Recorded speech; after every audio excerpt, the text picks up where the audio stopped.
Dear students, today we are going to learn talking about things too. Now let's observe the given pictures.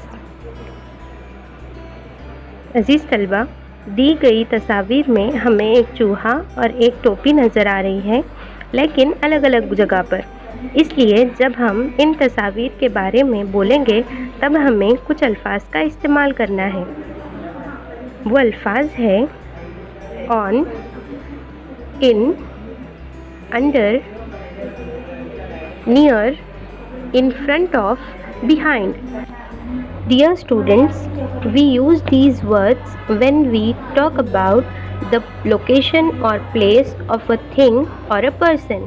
Let's make sentences with the help of these words.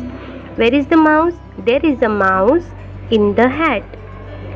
The mouse is in the hat. There is a mouse on the hat. The mouse is on the hat. There is a mouse under the hat. The mouse is under the hat. There is a mouse near the hat. The mouse is near the hat. There is a mouse in front of the hat. The mouse is in front of the hat. There is a mouse behind the hat. The mouse is behind the hat. Students, now you can make sentences with the help of these words. Thank you for watching.